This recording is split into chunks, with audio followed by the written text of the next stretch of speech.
DGP MR Ajith കുമാറിനെതിരെ vigilance അന്വേഷണത്തിന് ശുപാർശ വന്നിരിക്കുന്നു. PV അൻവറിന്റെ മൊഴിയുടെ അടിസ്ഥാനത്തിലാണ് നടപടി. 5 കാര്യങ്ങളാണ് അന്വേഷണം നടത്താൻ DGP ശുപാർശ നൽകിയിരിക്കുന്നത്. സ്വർണ്ണക്കടത്ത് കേസും പ്രധാന വധവും പൂരം അലങ്കോലമാക്കൽ എന്നിവയെല്ലാം ഉൾപ്പെടുന്നു എന്നുള്ളതാണ്. നമുക്കിതിൻ്റെ വിശദാംശങ്ങളിലേക്ക് പോകേണ്ടതുണ്ട്. DGP നേരിട്ട് മൊഴി രേഖപ്പെടുത്തുമെന്നൊക്കെയും അറിയുന്നു. ശാലിനിയാണ് നമ്മോടൊപ്പം ചേരുന്നത്. ശാലിനി, ഈ വാർത്തയുടെ വിശദാംശങ്ങൾ എന്തൊക്കെയാണ് ലഭിക്കുന്നത്? ഈ വിജിലൻസ് അന്വേഷണം നടത്താനുള്ള ശുപാർശയിൽ എന്തൊക്കെ പ്രധാനപ്പെട്ട കാര്യങ്ങൾ ഉൾപ്പെടുത്തിയിട്ടുണ്ട്? DGP എന്തൊക്കെ കാര്യങ്ങൾ പ്രധാനമായും ചോദിക്കും?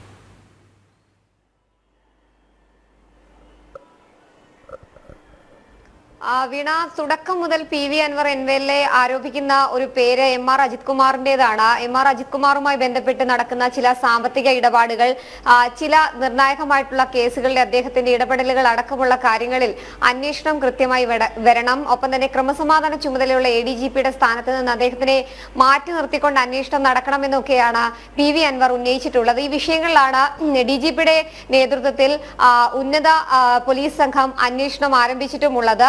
ഈ അന്വേഷണ സംഘം ADGPയുടെ മൊഴിയടക്കം രേഖപ്പെടുത്താനിരിക്കുന്ന സാഹചര്യത്തിൽ കൂടിയാണ് മറ്റൊരു അന്വേഷണത്തിന് കൂടി സേനയിൽ കോപ്പുകൂട്ടുന്നത് അല്ലെങ്കിൽ നടപടികൾ ആരംഭിച്ചിട്ടുള്ളത് എന്നുള്ളതാണ് ശ്രദ്ധേയമായിട്ടുള്ള കാര്യം. DGP ഷെയ്ഖ് ദർവേഷ് സാഹിബിന്റെ നിർദ്ദേശാനുസരണം വിജിലൻസ് കൂടിയായിരിക്കും ADGP MR അജിത് കുമാറിനെതിരെ അന്വേഷണം നടത്തുക. ഇതുമായി ബന്ധപ്പെട്ട ശുപാർശ DGP നൽകി കഴിഞ്ഞു. പ്രധാനമായും 5 കാര്യങ്ങളിലായിരിക്കും ADGPക്കെതിരെ വിജിലൻസ് അന്വേഷണം നടത്തുക. ഒന്ന്, അനധികൃതമായ സ്വത്ത് സമ്പാദനം. അത് ബന്ധുക്കളുടെ അടക്കം പേരുകളിൽ ബിനാമി സ്വത്ത് സമ്പാദനം MR അജിത് കുമാർ നടത്തിയിട്ടുണ്ട് എന്നുള്ളതായിരുന്നു PV അൻവർ ഉന്നയിച്ചിരുന്നത്.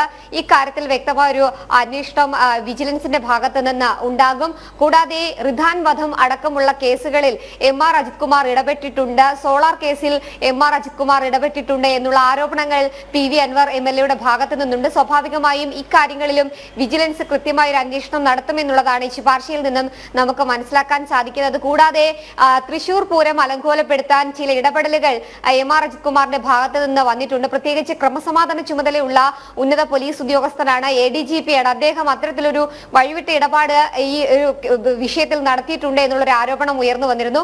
ഇതിലടക്കം ഒരു വ്യക്തത വരുത്താനാണ് മറ്റൊരു അന്വേഷണം നടക്കുന്നത്. ശബരിമലയിലെ ചില ഇടപെടലുകൾ, ശബരിമല സീസൺ അടുത്ത സമയത്ത് ചില ഇഷ്ടക്കാരെ തിരികെ കയറ്റാനും തന്റെ സ്വന്തം താല്പര്യത്തിന് വേണ്ടി അവിടെ പോലീസ് ഉദ്യോഗസ്ഥരെ നിയോഗിച്ചതടക്കമുള്ള കാര്യങ്ങളിലും ADGPക്കെതിരെ വിമർശനങ്ങൾ ഉയർന്നിരുന്നു.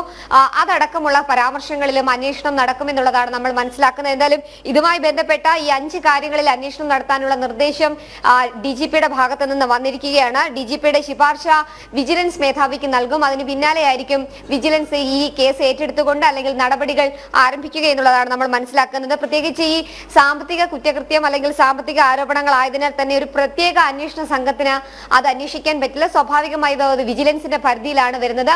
ഉയർന്ന വിജിലൻസ് ഉദ്യോഗസ്ഥർ തന്നെ ഈ കേസുമായി ബന്ധപ്പെട്ട അന്വേഷണം നടത്തും എന്നുള്ളതാണ് നമ്മൾ മനസ്സിലാക്കുന്നത്. എന്തായാലും ഒരു ഭാഗത്ത് മുഖ്യമന്ത്രി, ആഭ്യന്തര വകുപ്പ് മന്ത്രി കൂടിയായ മുഖ്യമന്ത്രിയും ഇടതുമുന്നണിയും MR അജിത് കുമാറിനെ സംരക്ഷിക്കാൻ ഒരുങ്ങുമ്പോൾ മറുഭാഗത്ത് ഇത്തരത്തിലുള്ള ശുപാർശകൾ, അന്വേഷണവും ഒക്കെ തന്നെ നടക്കുകയും ചെയ്യുകയാണ്. വീണ, അതെ, നമ്മുടെ പ്രേക്ഷകൻ രാജേഷ് P പറയുന്ന ഒന്നും നടക്കില്ല, എല്ലാ AKG നടക്കുന്ന ചർച്ച പോലെ ഒരു കുന്തോ നടക്കാൻ പോകുന്നില്ല എന്നാണ് പറയുന്നത്. അല്ല, ഈ രാജേഷ് പറയുന്നതിനും കാര്യമുണ്ട്. ഈ ചർച്ചകൾ മാത്രമേ ഉള്ളൂ, നടപടിയൊന്നുമില്ല. ഇത്രയും വിവാദമായിട്ടും ADGPക്കെതിരെ ഒരു നടപടിയുമില്ല, അന്വേഷണം മാത്രമേ ഉള്ളൂ.